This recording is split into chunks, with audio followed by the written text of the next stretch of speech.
자, 오늘 수능 시험이 무사히 치러졌습니다. 올해 수능은 어떤 시험이었을지 또 앞으로 대입 일정은 어떻게 이어질지 부산 진로진학지원센터의 강동환 센터장 저희 스튜디오에 모셨습니다. 예, 센터장님 어서 오십시오.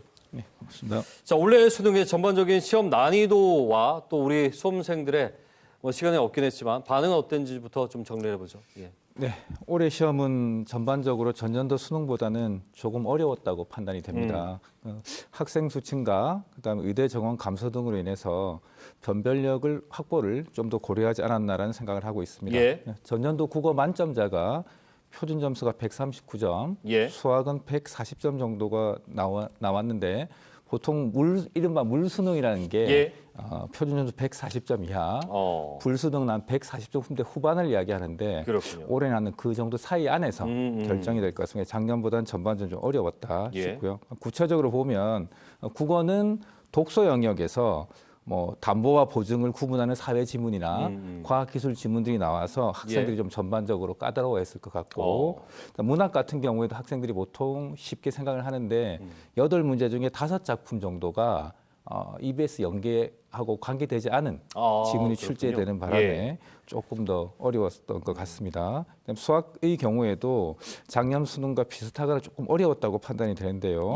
특히 공통 영역 수학 1, 2에서 난이도 있는 문제를 출제해서 상위권 변별력을 좀 확보하려고 했던 것 같고 선택 과목인 확통과 미적의 경우에도 9월 평가보다는 좀 어려웠을 것으로 그다음 기한 아마 비슷하지 않을까 예상이 되고 있습니다. 그렇군요. 그다음 영어 절대평가가 영어는 이제 절대평가 90점 넘으면 1등급이 되는데 6월 달에 한 19% 정도. 그다음 9월 달에 한 4.5% 정도로 이제 혼란이 좀 있었습니다. 그렇죠. 너무 쉬웠다 어려웠다. 지금 현재 상황에서는 아마 작년 수능과 좀 비슷하거나 조금 더 어렵지 않을까 해서 한 5, 6%에서 7% 정도 그 정도 나오지 않을까 예상이 되고 있습니다. 탐구는 아직 뭐 시험지가 아직 다 7시가 넘어야 나오기 때문에 안 나오기 때문에 일단은 뭐 국어하고 영어. 네네. 자, EBS 연계율이 50% 정도라고. 이 정도면 적절한 걸로 봐야 되는 건지. 네, 전반적으로 50% 정도 나오기 때문에 적절하고 보는데 근데 이제 학생들에게 친근한 거에서 이제 연계가 되는지 아니면 좀 다른 데 되는지 따라서 학생이 느끼는 체감 난이도는 조금 다를 수 있지 않을까 단순히 이제 수치로 보기 힘든 부분일 수도 있는 거죠. 50%는 유지가 됐다고 봐야 됩니다. 앞서 이제 리포트에서 나왔는데 수능에서 이제 같은 점수 총점을 받더라도 선택 과목의 이 표준 점수의 차이에 따라서 이제 유불리가 생길 수 있다. 이제 이걸 없애겠다라고 했지만 이 부분의 설명이 좀 필요할 것 같아요. 그렇게 하겠습니다. 수능의 표준 점수는 원점수, 자신이 받은 점수에 더해서 시험 집단의 평균하고 표준 편차를 고려해서 이제 계산을 하게 됩니다. 절대 점수를 상대 점수로 바꾸게 되는데 간단하면서 어려운 시험에서 잘 치면 표준 점수가 높게 나오고 그다음에 쉬운 시험에서는 잘 치더라도 표준 점수가 좀 낮게 나오게 되어 있습니다. 그러니까 내 실력과 관계없이 시험의 난이도라든가 아니면 같이 치는 학생들의 수준에 따라서 저 표준 점수 다르게 나오는 경우가 있는데 이 선택 과목이라는 게 문제가 있습니다. 수학은 3과목, 확통, 미적, 기하 이렇게 있고 사회과학은 사회 8개, 과학 7개에서 사회 9개, 과학 8개에서 17과목이 선택 과목이 되다 보니까 난이도를 맞추기가 좀 쉽지 않은 상황입니다. 작년 같은 경우에 생활과 윤리에서 만점 받은 학생이 표준 점수로 한 77점을 받았고 대신에 그 화학원에서 만점 받은 학생 65점밖에 못 받았습니다. 그러니까 무려 12점이 차이가 났었거든요. 이런 것 때문에 좀 문제가 있는 상황이라고 볼 수 있습니다. 그러니까 실제로 학생들이 노력의 결과 관계없이 점수가 좀 주어지는 것에 대해서 불만이 있는 학생들이나 이런 상황들이 있는 것 같습니다.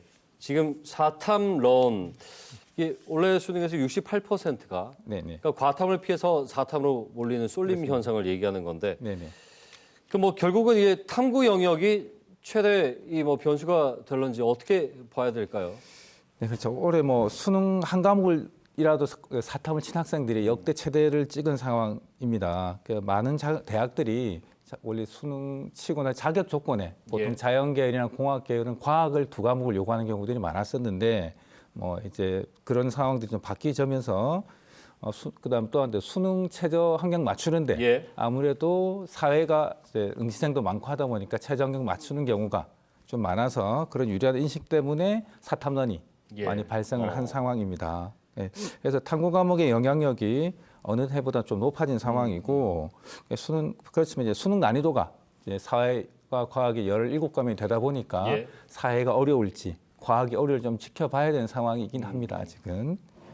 그다음에 이제 사탐론으로 인해서 자연계열 학생 같은 경우 아무래도 사회탐구를 치면서 응시자도 많아지고 난이도도 상당히 쉽기 때문에 아마 수시 최저 등급 비율을 맞추는 게 좀 예. 높아질 수도 있고 반면에 인문계열 응시 학생들은 우수한 자연과학 학생들이 예. 좀 들어오기 때문에 불리해지는 그런 알겠습니다. 상황이 있을 수도 있습니다. 반면에 정시에서는 과학 탐구에 가산점을 준다든가 예. 특히 우리 지역의 부산대학 같은 경우에는 과학 탐구를 응시해야만 지원 자격을 주는 케이스가 있기 때문에 예, 예. 꼭 뭐 과학 탐구가 불리하다 이렇게 판단하기 어렵고 시험을 조금 더 결과를 지켜봐야 될 상황인 것 같습니다. 사실은 이런 구조적인 것이 생겼다면 과탐을 본 학생들이 불필요한 그 어떤 불이익이 생기지 않게끔 장치를 최소한에 두는 것도 사실은 고민해야 될 부분 같기도 합니다. 네네. 예. 사실 뭐 그래가지고 아마 2028 지금 고1이 치르는 네네. 대학 입시에서는 뭐 교육 당국이 이제 모든 학생 똑같은 시험을 치는 사회과학을 같이 치는 그렇죠. 뭐 그런 예. 걸로 전향될 예정에 있습니다. 알겠습니다. 자 이제 뭐 가채점 얘기를 해보죠.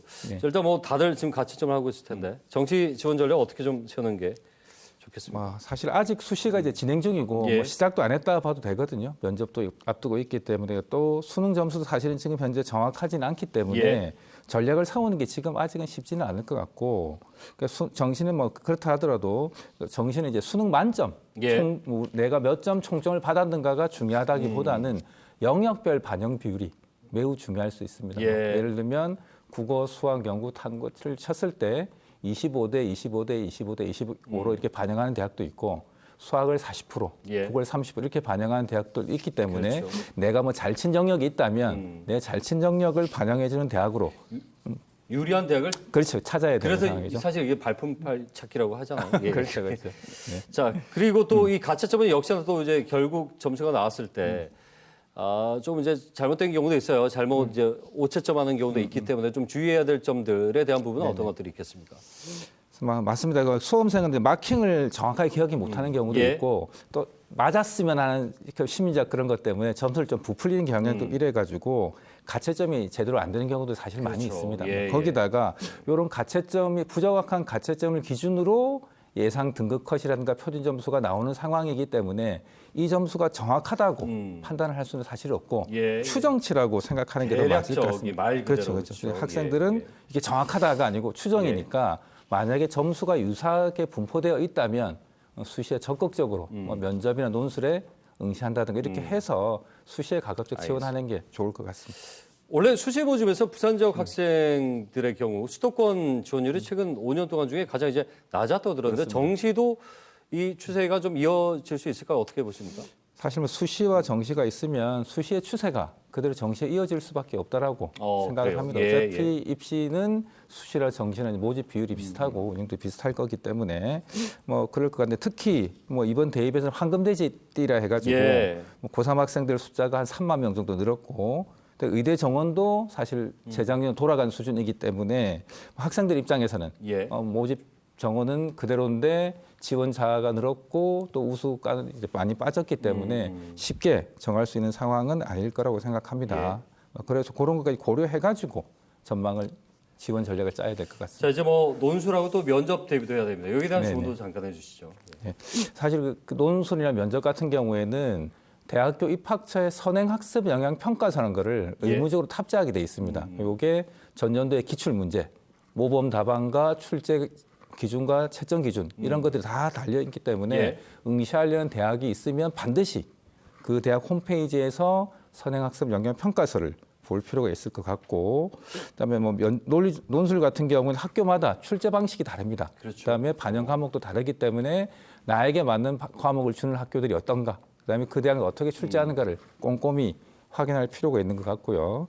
그다음에 면접 같은 경우에는 예상 질문을 항상 정리하는 습관을 좀 가져야 될 필요가 있을 것 같습니다. 알겠습니다. 네.